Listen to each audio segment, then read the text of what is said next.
به شبکه قدمشو ایسای آبونه شوید. السلام علیکم دوستان عزیز. این قصه نام دارد در جستجوی شوهر.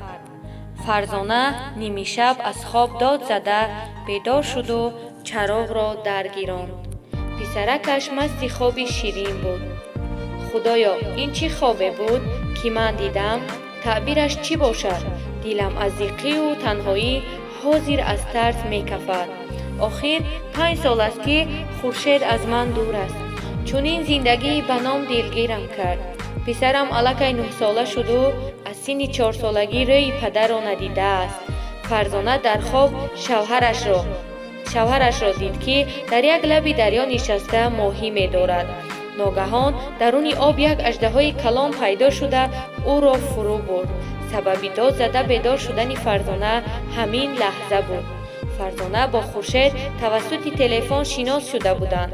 بعد 2 ماه صحبت تلفنی آنها واخورده با یک دیدن به همدیگر مهر بستند و بینشان محبتی سوزان پیدا گردید. گرچند که پدر خورشید ضد این خانه‌دارشوی باشد هم خورشید آنها را آخران راضی کناند و توی تماشا شد. فرزانه بعد ختم دانشگاه آموزگاری خواست که در یگان مکتب معلمه کار کند، اما شوهرش نگذاشت که او کار کند. همین طور دیپلم شتگ صندوق ماند و فرزانه خانه‌نشین شد. دیر نگذشته او صاحب پسرچه دوسترویی گردید. پسری میانه را خانه‌دار کردند و حولی برای کلین ها تنگی کرد. میان 2 کلین دائما جنجال بود. خورشید کاری مهندسی را پرتافته ریزه گفت که من با یک همسنفم گپ زنان کردم و مهاجرت می روم. جای کار خوب بوده است در شهر مسکو.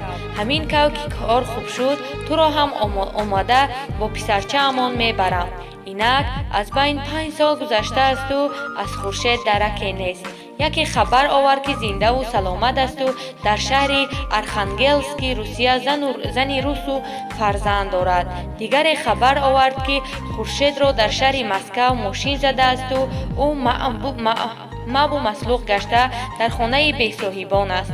عموما کسی درباره خورشید گپی عمیقی گفته نمی توانست. فرزانه بعد فکری دور و دراز به خلاصه آمد که شوهرش را کافتنی به روسیه می رود. با خسرو و خشتامنش مصلحت کرد، اما آنها راضی نشده گفتند که اگر روی پسرت را مان و خودت همان خیل برآمده رو. فرزانه با دل پر پسرش را با خسرو و خشتامنش گذاشته خود به جنگ و پوپیسه آنها نگاه نکرده راهی روسیه را پیش گرفت. اول به نشانی دوستی شوهرش رفت. دوستی شوهرش او را خوب پیشواز گرفته خوب که 3 سال آخر خورشید را باری ندیده است. راستی گپ 5 سال پیشتر به خانه من آمده بود. جای کار یافتمش، اما او به عقلی کرده دومی بیوه قرغیزی را گرفته به شهر تویر رفته بود. دیگر ندیدمش. دل فرزانه بعد شنیدن این سخنان به درد آمده از دست او التماس کرد که برایش یگان سرپناه موافقتی یابد. آنها برای او خانه کرایه یافته دادند. فرزانه با همراهی کمپیرک روس زندگی میکرد. هم به کار خانه او کمک میکرد و هم در مغازه فراشی نموده پولی کلان میافت. بعدی پولهایش را جمع کردن، نصفش را به خسرو و خشتامنش فرستاد و نصف دیگرش را ذخیره کرد. در دل نقشه کشید که به جستجوی شوهرش میبراید. اینجا با مهاجر زنی مالدوانی شناس شد. نتاشا به او مصلحت داد که توسط اینترنت شوهرش را کابد. بعدی گفتگوی زیاد از یک دهه دوردست شهر وارانژ به نامش نامه آمد که چنین مردی تاجیک را در یک خانه ثروتمند دیدند. فرزانه چیپته خرید و به شهر وارانژ سفر کرد. شوهرش را در خانه شخصی مشهور و کریمینالی دریافت که به غلامی مشغول بود.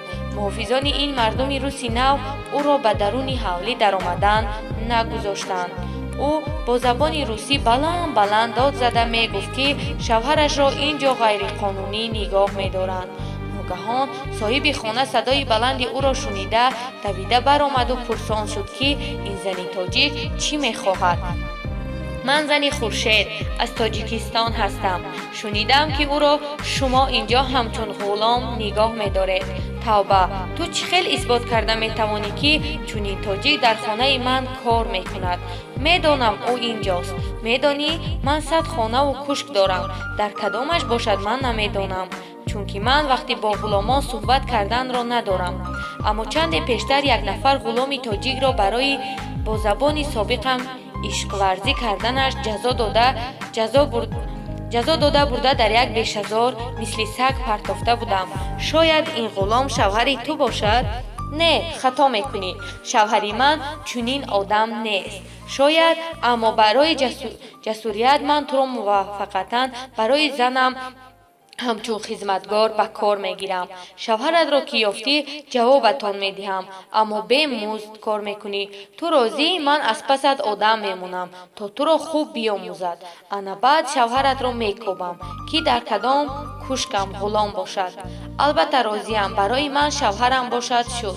فرزانه هرگز باور نمیکرد که شوهرش خیانتکار باشد، چونکه او سخت باور داشت که شوهرش او را از صمیم قلب دوست می‌دارد. هیچگاه به گوشه خیالش نمی آورد که خورشید به او خیانت کرده باشد. زنی صاحب خانه اصلا از اوکراین بود و در رفتار و کردار خیلی جوانزنی زیبا و نازنین و نیک بود. او با فرزانه خوشچقچق زود اونس گرفته دوگانه جانی گردید. روزی در تنهایی فرزانه از تاتیانا التماس کرد که برای درک شوهرش را یافتن کمکش نماید.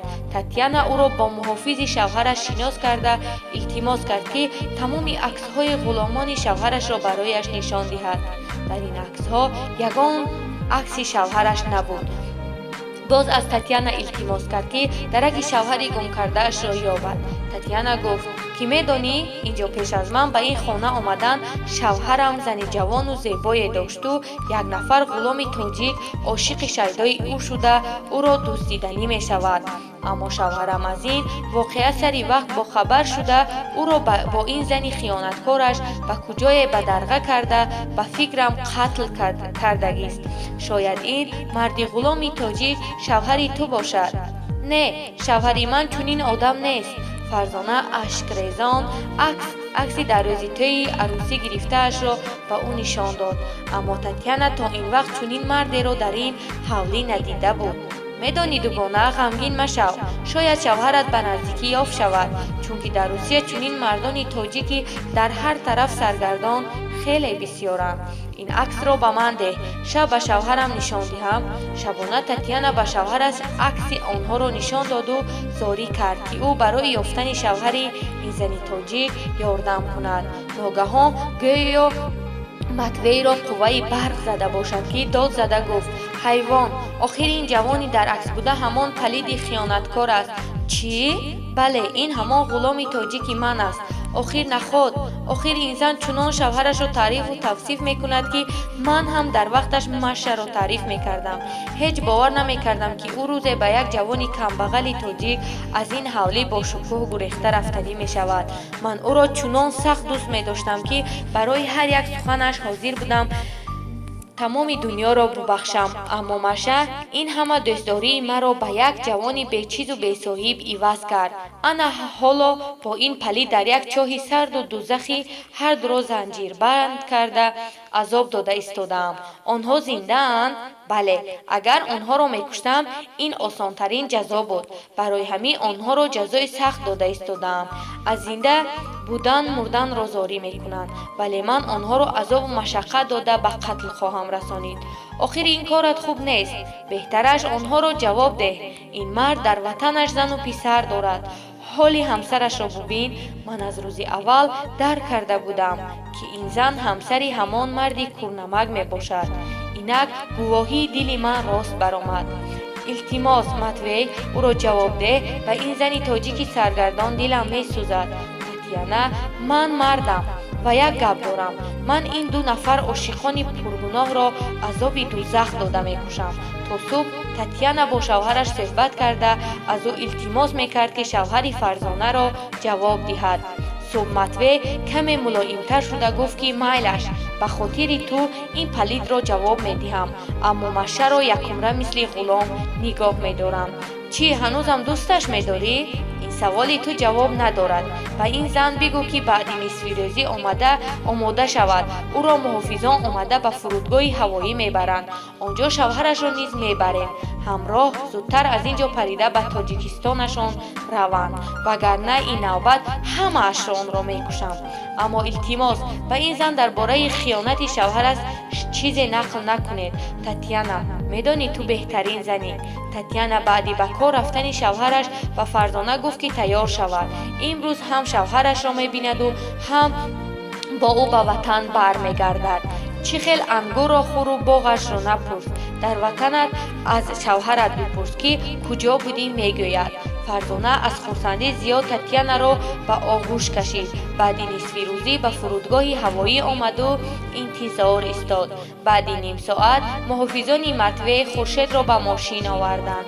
аммо Хуршед дар ин муддат тамоман дигар шуда буд. мӯйҳои сиёҳаш сафед шуда, поини чашмонаш пури ожан буд. чашмонаш хаставу обгору гирён метофт. ӯ баробари Фарзонаро дидан ба гирья даромад. мисли кӯдак: Фарзонаҷон, ин туӣ? Писарчаамон чӣ хел аст? туро ёд кардам. маро бубахш. ин чӣ хиёнате буд, ки ман содир кардам? аммо Фарзонаро ҳамин бас буд, ки шавҳарашро зиндаву саломат дарёфт. барои ӯ дигар муҳим набуд, ки дар ин 5 сол шавҳараш чӣ гуноҳу хиёнате содир кардааст. барои ин зани деҳотии тоҷик муҳим фақат он буд, ки Хуршед зинда асту болои сари писараш такягоҳе дорад. дӯстони азиз, ба шабакаи Қадамшои Исоев обуна шавед.